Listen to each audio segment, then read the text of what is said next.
Hey, we're back on the Cuban couch. I'm here with KADtheCuber. What's up, guys?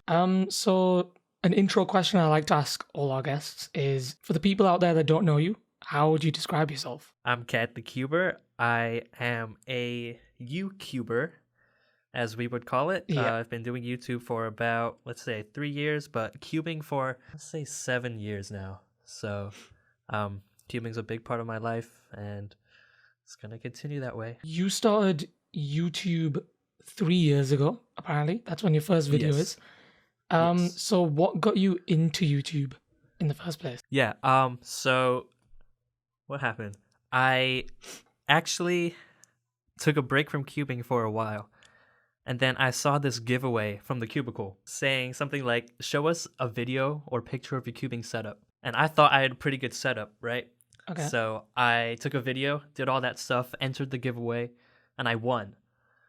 And before I took a break from cubing, I was like, maybe I should start a cubing channel, but I never did. When the giveaway results came out, turns out that I won and I got like $50 from the cubicle. And I got what did I get? A Waylong WRM and an MGC 5x5. And I decided to record an unboxing of those two cubes. And I was pretty proud of the video. I uploaded it. For some reason, I wanted to continue making videos. And I did. And just kept buying new cubes, doing unboxings, reviews, all that. And still doing it today. For the people who are watching the video podcast, what did the setup look like? I'll throw an image up on the screen, but what did it look like at the time? Oh, exactly the same as it is now. It's pretty Wow. much just a studio, a music studio, with cubes on the table. It's not necessarily a cubing setup. Okay. So maybe just a music setup with cubes on the table. I guess it caught the attention of the people at the cubicle. I did also, the cubicle intro Yeah. they put in their videos. I made a cover on that intro with like drums, my Ooh. keyboard, and all that stuff. That cover was also in the giveaway video that I submitted. So I think that's also why I won. But yeah, just a music studio with cubes. So like, I'm assuming this is like part of your house, like this music. Yeah, setup. just a small room in my basement. Okay. So it's really good. I think a lot of people wish they had like this dedicated space to make videos. Yeah, very I'm cool. really lucky. I'm really lucky to have this room. Yeah. Okay, so like, what was the goal? So you made your first video, then what was like your goal continuing the YouTube channel? I guess I just wanted to be one of those big YouTubers. Like, Okay. KADtheCuber was a huge inspiration for me. And just wanted to make quality reviews. Started experimenting. And I'm still experimenting. Trying to make good content for the people. Seems like a good set of goals to have. Mhm. So a segment I like to do on this podcast is to test the guests how well they know themselves. So like with their analytics and their stats Oh, and I stuff. love it. I love it. Okay. So it's sure. time for how well does KADtheCuber know himself? So Okay. I've got a few questions lined up.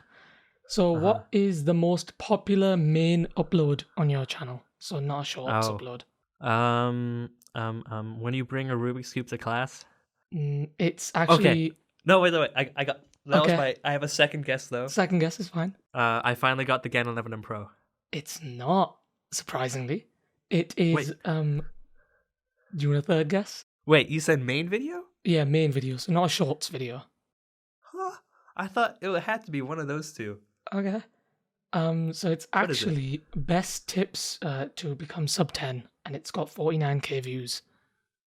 No way. I'm kind of surprised. Most people know their most popular upload. That's kind of surprising.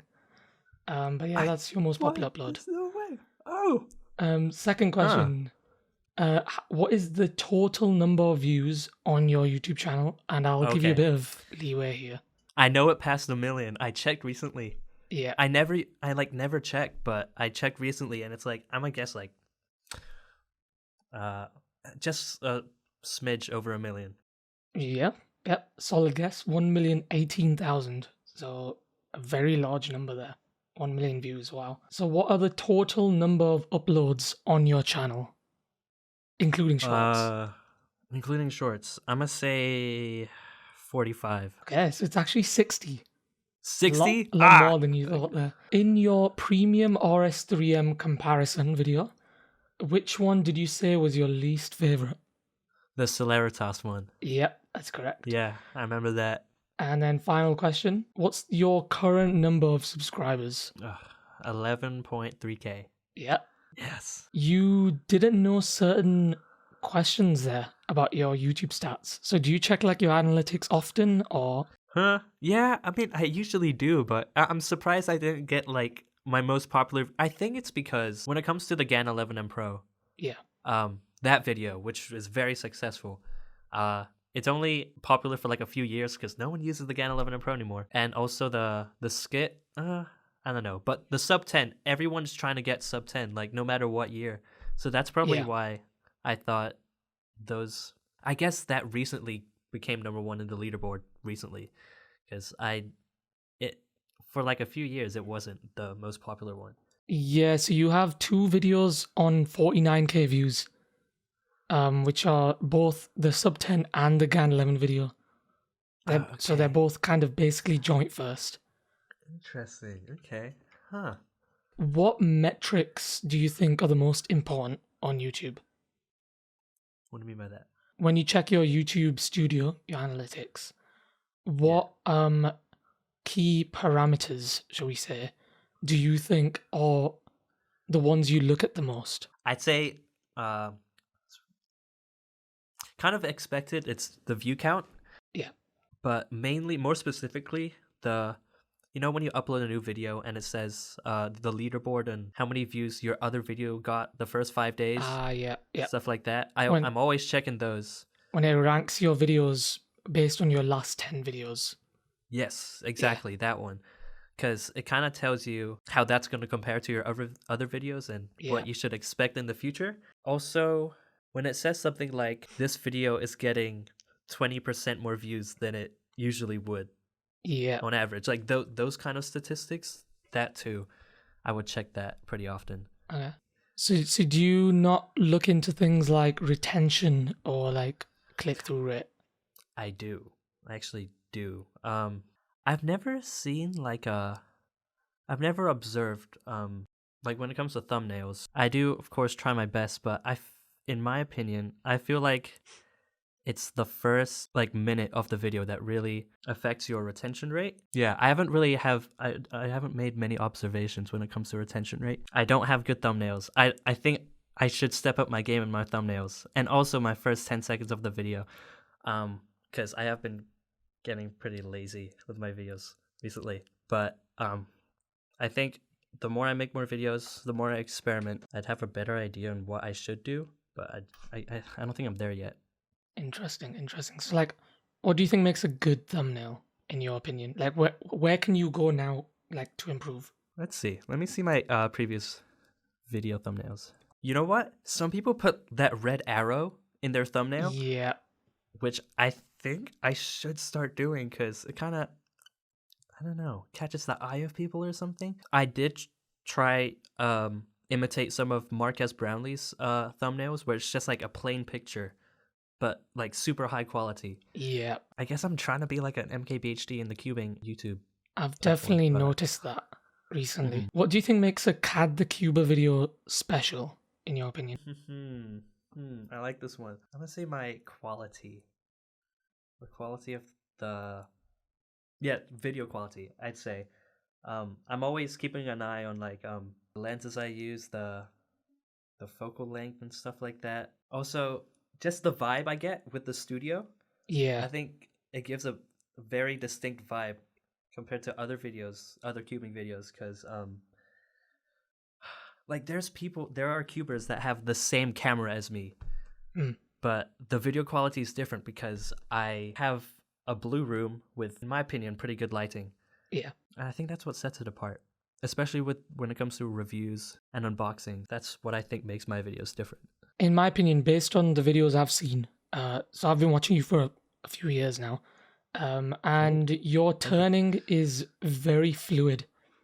Like you've got a very distinct turning style where like you could turn any cube and you could make it look good. I think that's Yeah, your thing. I take a lot of pride in my turning style. I admit that. Some people tell me that. I do. When I unbox new cubes, I do try to turn as fluidly as I can. Yeah, I'm just I'm glad it works. it's very noticeable on my side Hmm. as a viewer, and it does look very good. So I'll give you that. Yay. So you mentioned your gear and like your setup you've got going on. Hmm. So for the gear nerds out there that are watching this podcast, what gear do you actually use to shoot your videos? Yes, let's start with my camera. I use the content creation classic camera, the Canon M50. Uh, I use a kit lens and also a Sigma 30mm lens. I also have a Sony A7, Oh, the first one, which is pretty old. old But school. yeah, but I think it still has pretty good quality. It doesn't have good autofocus, so I'm always using Mm. manual focus, but I'm usually using that for my talking head sections of the video. This is a new edition, the Shure SM7B. Do you have that? Yeah, I've got it as well. It's very expensive though. Nice. Yeah, it is. It really is. But yeah, this is a new edition. I used to use like a blue snowball. You know that? Yeah, I actually have that one as well, Yeah. somewhere lying around. What else do I use? A couple lights. I edit on my MacBook Air M2. Is there anything else? Do you think there's any other gear I should mention that I mean, important this is gear? more for like a personal question, but Uh-huh. what does your like audio chain look like? Like, what's the mic plugged into? Right. It goes into a Focusrite something something. Is that Scarlett solo 2i2. or 2i2? You've got two slots. I've got the Yeah. yeah. I think we've got the exact same setup. It's actually surprising. Yeah. Yeah, and then that goes into my laptop and yeah, Yeah, it's how it works. Yeah. mine's basically exactly the same, except I've Mhm. in the middle of the Scarlett 2i2 and the mic, I've got a Mhm. cloud lifter, and that basically just boosts the Okay. signal so that you don't have to turn the knob as high up on the Focusrite. Oh, okay. Huh. Yeah, because mine's like turned all the way All up the way up, yeah. for this Shure SM7B. So the Yeah. cloud lifter takes a bit of the load off from the Mhm. Focusrite. Oh, So okay. that would be the next Interesting. upgrade that I would recommend for you. Thank you. Yeah, I'll take that. You invested pretty early on your channel, I would say, right? Thanks to my parents, yeah. How did you go about upgrading what you already had, and how do you think it impacted the content you made? When I started my channel, I think I was using my phone and that Sony A7. Yeah, I kind of wanted a new camera with good autofocus. So right. I asked for that for my birthday and I got it. That's probably one of the main upgrades I've had. Also I got a boom mic. I think it was called the Deity D3 mic Yeah, that you can attach to the top of your camera, or I also got an extension wire to mount it to a microphone stand that I used to use, but I don't use that much anymore because I have this now. yeah. I'd say two main things: the new camera and the two mics. This one and the boom mic. If you had to go back to a budget setup, how would your content change? Other than, of course, like the number of pixels on the screen and stuff like that. How would your content change? When you say budget, like if I was back on my phone or something? Yeah, Oh man. I guess I'd just be doing the same thing but just um using a phone, I guess. I used to just for my unboxing videos just put a tripod right here, yeah. put my phone here and then just I mean I still do that really with my Canon.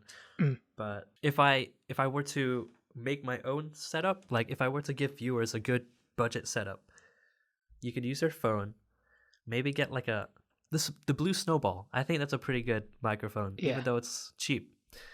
I get that. I think I did make a video one time about how to make quality cubing videos, You did, and I yeah. might have recommended a white table if they ever had those, and if they didn't, just use a regular table, but try get like some kind of lamp to light the table for your videos, something like that.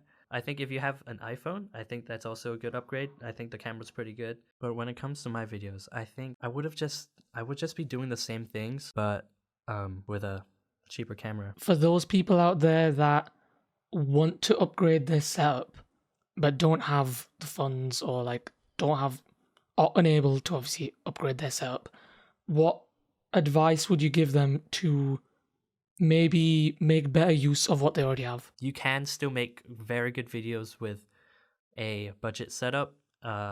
One example would be JPerm, who only used his phone Yeah. for his videos. Does he still do that? Is it just his phone? I would assume so, yeah. It doesn't seem like Yeah. it's a camera.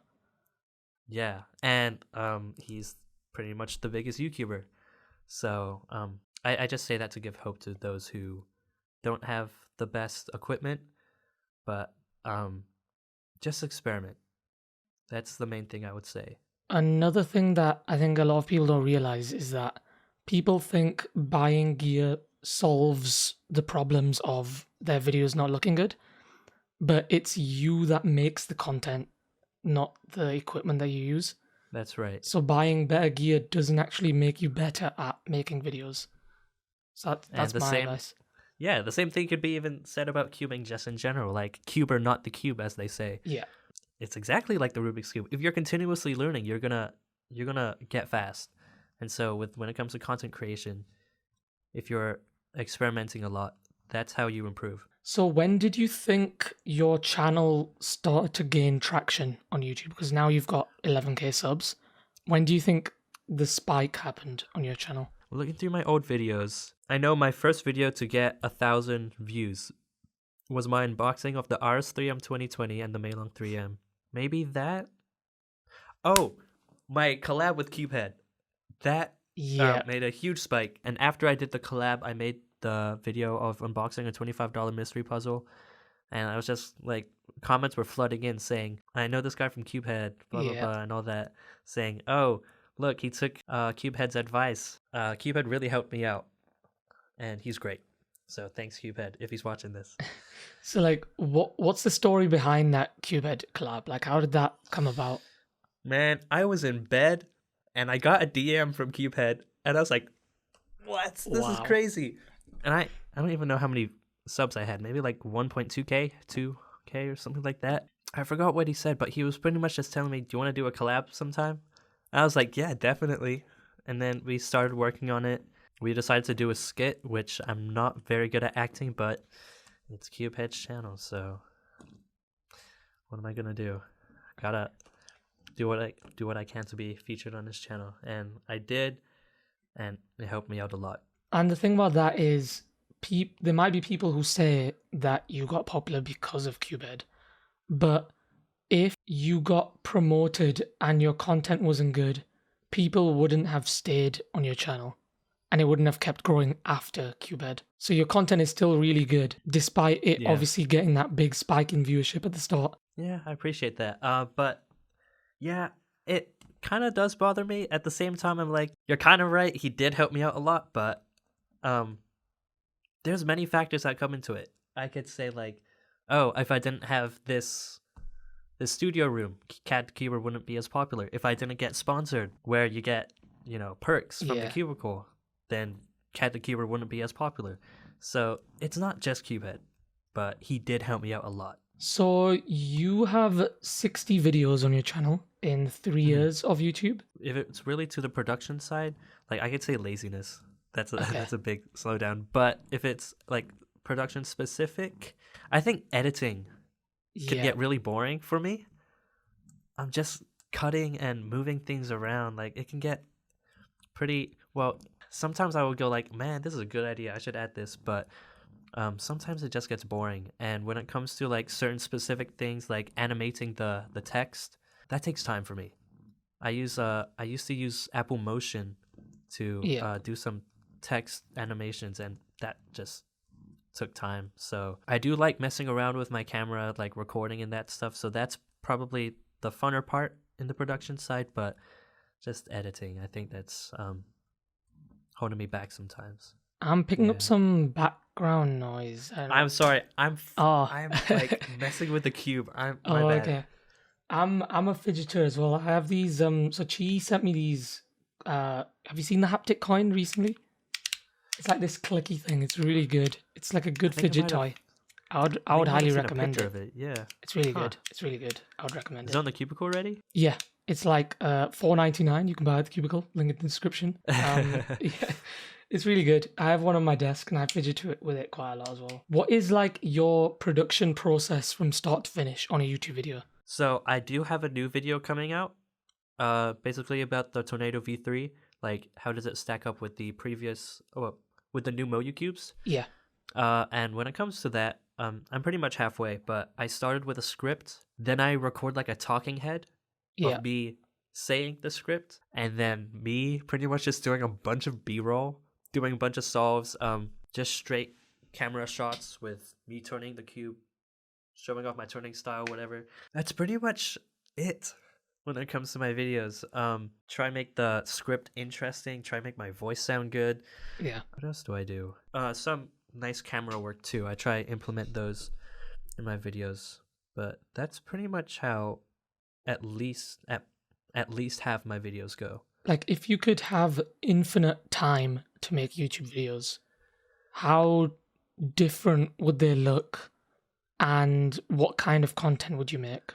I actually don't think the kind of content that I make would change. I think I would just stick with what I've been making, but if I had more freedom, if I had the choice to do whatever I want with my videos, I would make more videos at competitions, because I have a lot of good ideas on what I could make at competitions, but in where I live now, there's not many competitions nearby, and I don't really have the permission to travel.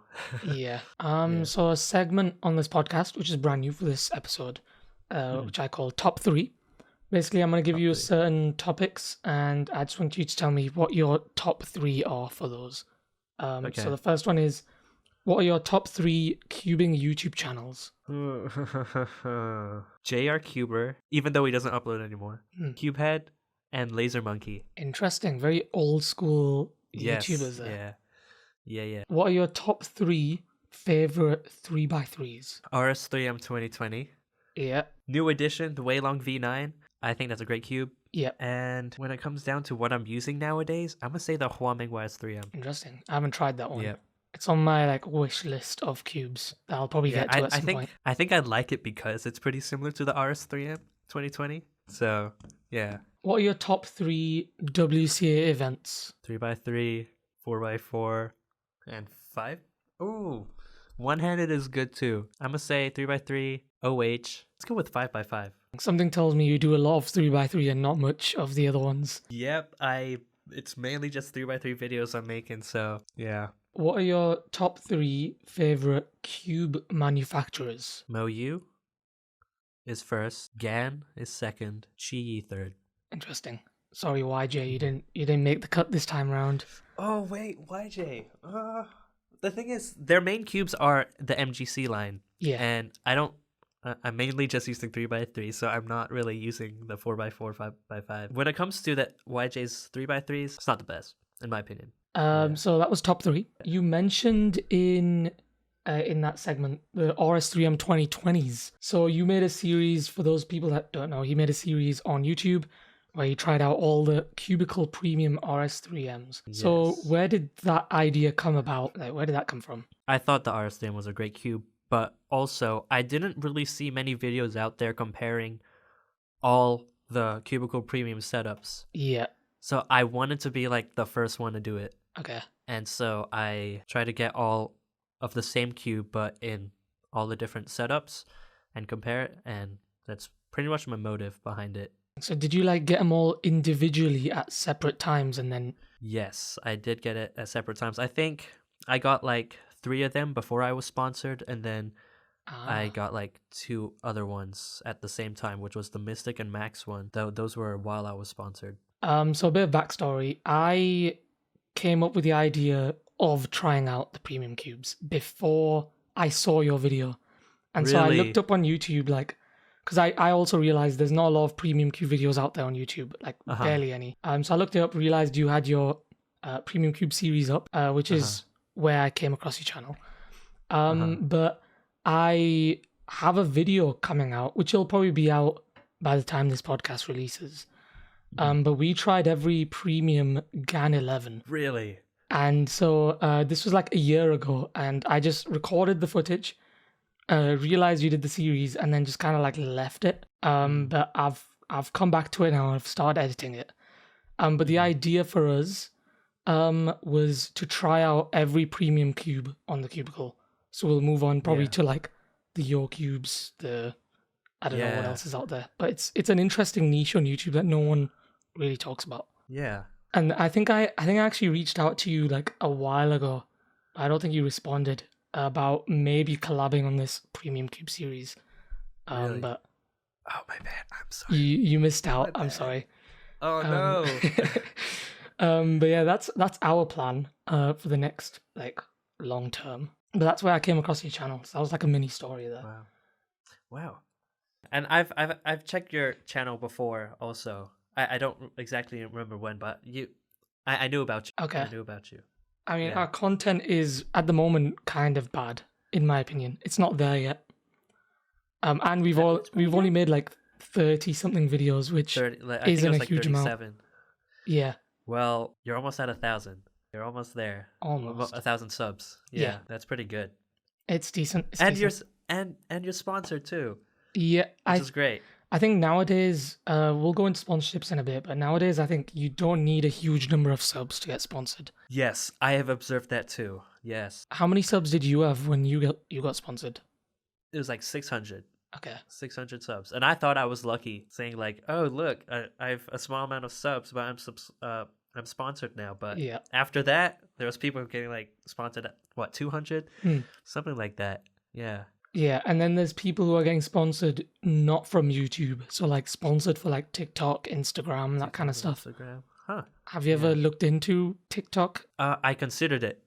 Okay. I did think about doing TikTok because my friend, he's actually doing pretty well on TikTok. He does skits and all that, Okay. and it's pretty successful. So it's kind of Is it inspiring. a cubing channel or No, just do you want to shout him out? Laughin' Levs. It's Okay. Laughin' Levs. Yes, he's pretty big on TikTok. But yeah, it would be cool to be like him, to be a TikTok content creator. I don't know when it's gonna start, but right now I'm pretty much just focusing on, aside from YouTube, I'm mainly focusing on Instagram. And so what's the goal on Instagram? More exposure to promote my YouTube channel. Creating content for Instagram is fun as well. So for the fun of it, it gives you some good feeling when you upload.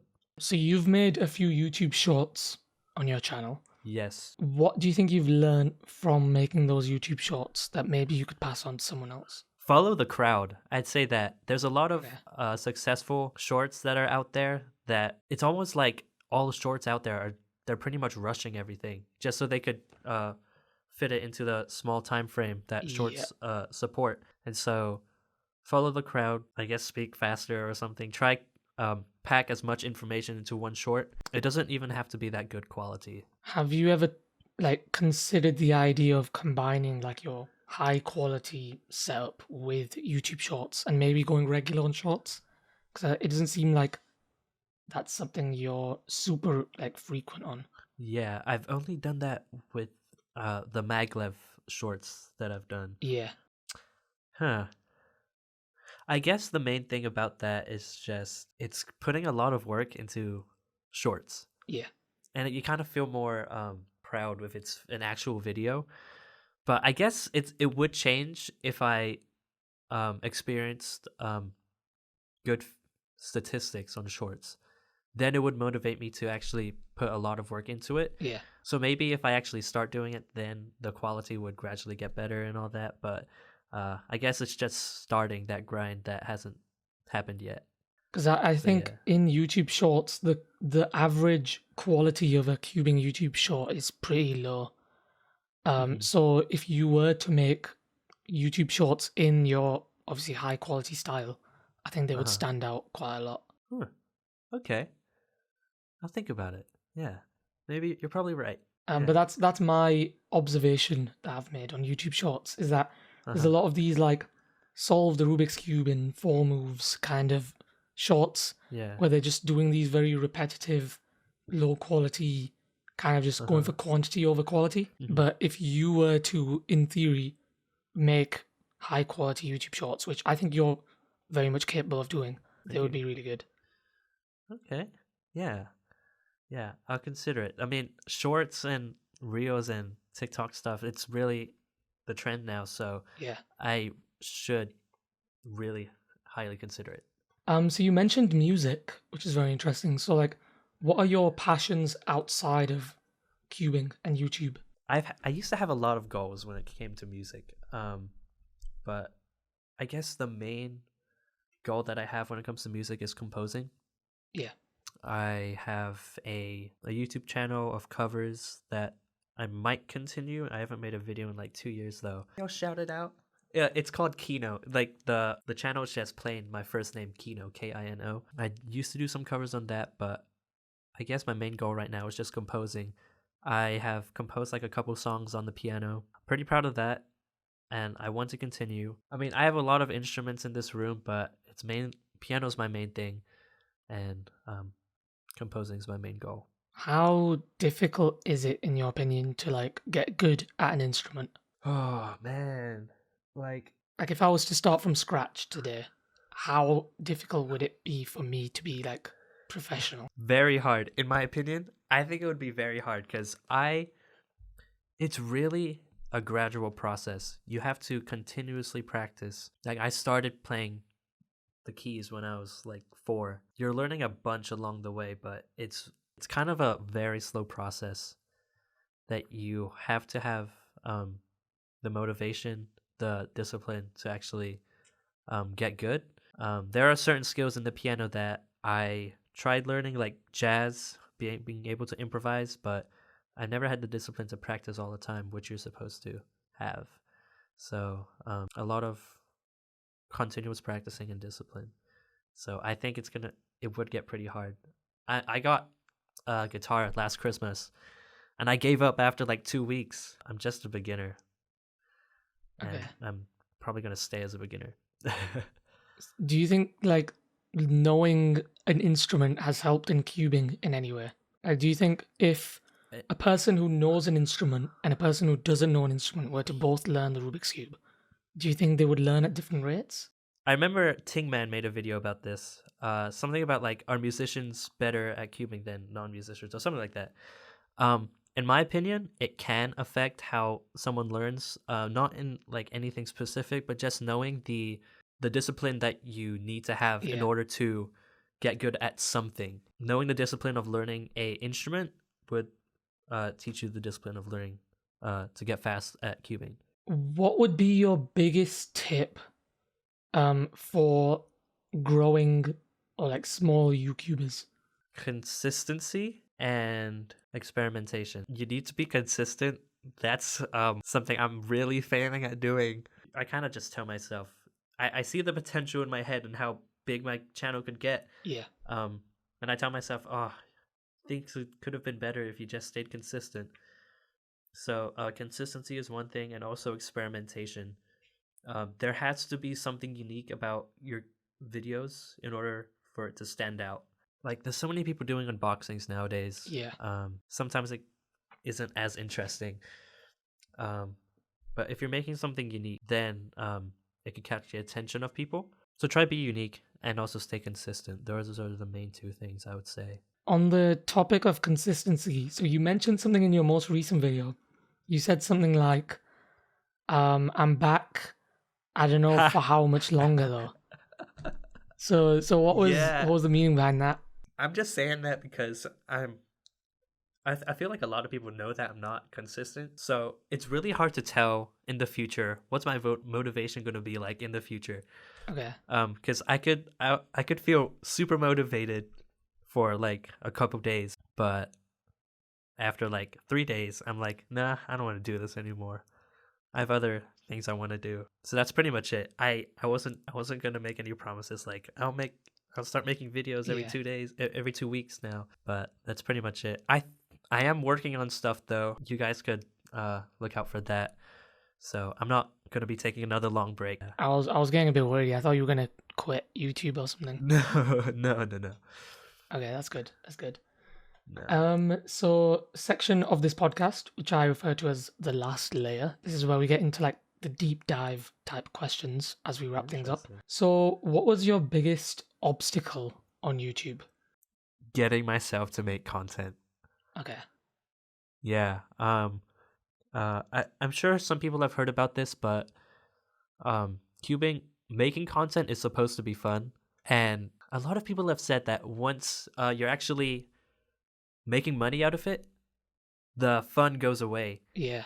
and that's definitely what I'm seeing. For some reason, it's almost like slowly became like a job, if you know what I mean. Okay. But there is some fun in it, in making content and stuff. I guess I just need to have the right mindset. Try not to see it as a job. Try to see it as A hobby. a hobby. Yeah. Yeah. So you Yeah. mentioned you earn revenue on YouTube.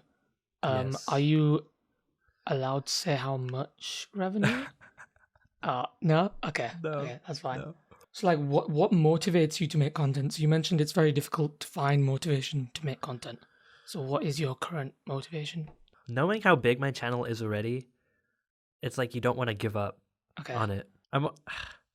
I like getting new cubes, Mm-hmm. and I feel bad if I don't make videos on them, because I just feel guilty. Because I asked for the Tornado V3 back in January, and I haven't made a video on it yet. So that's what I'm working on right now. I don't want to waste the channel, if you know what I mean. Yeah, that makes sense. I've seen it on my channel as well, where it's like you're working on a video which you obviously don't want to release because it's not ready, and Right. there's people who are like, "When's your next upload? When's your next upload?" Like, there's a lot of pressure to produce content. I feel like at times. Yeah. I don't know if the same is for you. I don't let that get into me though. It's not something that I pay attention to a lot. Honestly, I feel flattered when they're asking when's your next upload and all that. I don't know. You can feel rewarded once you actually come back and everyone's like, "Hey, he's back," and all that. How about you? Like, I've seen that you've taken a break sometimes. How do you feel about like getting yourself to make videos and stuff? Okay. So I was studying for 4 years in university. Yeah. But I finished now, so I've graduated. That's good. That's and good. so now my plan is to obviously make more content. But it was mainly just a matter of time, and I think now that I've got a lot of time, I'm in a good position. It's good. It's good. What about, are you still studying, I'm assuming? Yes, I'm gonna start my second year of uni. Wow. What are you studying? Yeah. I'm studying biology. That's not a Yeah. How popular about you? choice amongst cubers. I did mechanical engineering, which is a very popular. Yeah, it aligns with cubing in some kind of way. I feel like well, I mean, I guess it's because of the math stereotype that non-cubers would make, but in my head, I'm like, yeah, I kind of think the same thing. But mechanical engineering, yeah, because I'm trying to switch from biology to biomedical engineering. Okay. But the school that I'm going to, it's gonna be hard because that's a very hard program to get into. So you can switch midway through a course and carry on as if. Okay. Yeah. I guess it's gonna be harder once you get to like the third year, but in the first 2 years, you have more leeway. You can switch your major. But yeah, we did some medical engineering stuff as part of mechanical, because mechanical is made up of multiple stuff. But it was very interesting. I enjoyed those modules that I did. It's a good topic. Yeah, it's good. Yeah, you'll enjoy it. What is your biggest YouTube regret? Let's see my previous videos. Doing a face reveal was kind of cringy, in my opinion. Yeah. Oh, my shiny cube video was cringy too. I guess it's just the cringe that I kind of regret, but at the same time, like, it's there. I'm gonna keep it there. But I don't have like many major regrets. Like, I really wish I didn't do that. So, yeah.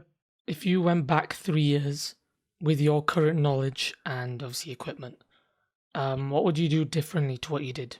I do have a lot of knowledge about my camera work, Okay. like B-roll stuff. I would probably implement some of those. Lighting, you kind of pick up on how important lighting is too. True. I guess that's pretty much it. I guess some things you don't learn unless you have the experience, like having a rhythm of how to make videos too. You won't have a rhythm until you've made like 10 videos. Yeah. And so maybe I would have experimented earlier. That probably could have helped my channel more too, because I was pretty much just doing unboxings, which I mean I still do. I just I think I do it in a unique enough way to validate doing unboxings because I guess I take pride in my equipment and my studio and stuff like that. Yes, my cubing competitions I tried to make a documentary style video. I was pretty proud of that. It didn't do too successful. It wasn't very successful, but I guess if I experimented more, I could have became more successful. But Okay. also not waiting too long because I have a lot of good ideas. It's kind of hard to like make those videos if you're always having new cubes coming into your house and you have to make a video on them now. It kind of stops you from making those other videos. So That's true. I've noticed that as well. yeah, and I'm still trying to make a how to solve a Rubik's cube video, which I haven't done yet. But I don't know, things keep getting in the way. I think on the topic of experimentation, Mr. Beast mentioned that his advice is don't worry about YouTube growth until you've made 100 videos. Because by the 100th video, you've I think I saw that too. tried pretty much everything. Yeah, then once you find out what works, you just keep doing it, Yeah. and it would work out. Because there's a lot of people that they see a video do well, and then in their head, they're like, I need to make more of these. And so they just keep making loads of those Exactly. instead of trying Exactly. something else. You mentioned your lighting. So I've noticed you've got those like kind of umbrella lights. Yes. And I'm wondering, this is like a super nerdy tech question, but why did you go for those instead of softbox lights? I want to get softbox lights. I'm moving to an apartment next month, so I'm actually not gonna have this setup. But I'm probably gonna bring my umbrella lights. An important lighting technique would be to get a ring light. Yeah. To light up your face. I have that right now on me right now, and it really helps out. But when it comes to like recording your table and stuff for your cubes, I would recommend a softbox. One thing I found annoying about ring lights is that if you wear glasses, they tend to like show Yes. that ring in the reflection in your Yes. glasses. They're quite difficult to Yes. get rid of. It does do that. I just I kind of just tell myself, ugh, that looks ugly. I'm just keep it in there though. Yeah. Or you can try like angle it so that you don't show it if it doesn't, so that it doesn't reflect, and also like change the angle of your face so that it doesn't Tilt down a bit. Yeah, exactly. Yeah. It's not fun, but you gotta work through it. Yeah. Yeah. Another alternative lighting option for you if you're interested is like, have you seen those streamer panel lights? It's basically what I've got here, so I can turn it on and off. But it does a decent Ooh. amount of lighting. It clips onto your desk, and it's very like low profile, so it doesn't take up that huge amount of space. It's basically like a ring light, but rectangle shaped, and it's all light. Really? But those are also really good. Okay. What are your future plans on YouTube? I have a lot of video ideas in my head that I've jotted down in my notes app. Okay. Probably gonna work on those. And I guess just continue with the flow. I mean, cubes are always gonna be coming out. Just keep making videos on them, trying out new cubes, which is very fun. I guess try get myself to make the videos that I've been thinking about for months. Okay. And try to find the time to do that too. If, like you mentioned, cubing reviews and unboxings got very dull to the point where viewers stopped watching them completely, how do you think your content would pivot, given that a lot of your content is kind of unboxings and reviews and stuff? Like, what makes it different? Like, what would you do if people all of a sudden stopped watching unboxings and reviews? Well, one of my passions when it comes to content creation is kind of documentary style videos, Okay. which I'm trying to get into. Those will take much longer to make though. I've already started working on a stickerless versus stickered cube kind of documentary style video. It's actually going very well. I don't know why I haven't finished it yet, but something like that, I think I would keep doing stuff like that. Yeah. I think those kinds of content take a lot of time in pre-production, like the scripting and the planning, and then Exactly, yeah. it doesn't take as long in editing, I feel like. Yeah, you kind of have an idea already of what you're gonna edit, all the cuts and stuff. Yeah. If you woke up tomorrow morning and saw your channel had 0 new subscribers and 0 new views, how do you think it would affect A, the content you make, and B, like your YouTube mindset. I'd still have some kind of trust in myself that tells me like, uh, you still got this. Your content's still good, and if continuing what I've been doing doesn't work, then you pretty much have to try something else. Just basically try something new if things aren't working out anymore. What do you think cubing YouTube will look like in 5 years? And do you think you would be part of it Oh, in 5 years? okay. For the first question, there's a lot of new technology coming out because you can go from just those trashy Rubik's brands to now cubes with 96 magnets in the cube and Yeah, self-alignment, dual adjustment systems and all that. So I'd expect more technology in cubes. When it comes to what videos people would make, I still think unboxings and reviews would still be a thing, obviously. Maybe some kind of, I might expect some kind of new cubing league, something like the Monkey League, but even interesting. better or something different. I might expect something like that. I can see that happening. I don't know if I would be still making content in 5 years. I would have been done, hopefully, would have been done with my bachelor's. I don't know. Well, I guess we'll just have to see. I think that is a good place to wrap things up. Subscribe to KADtheCuber. I'll leave a link to all his socials in the description. His YouTube and his Instagram. And that was the Cubing Couch. Thanks for having me.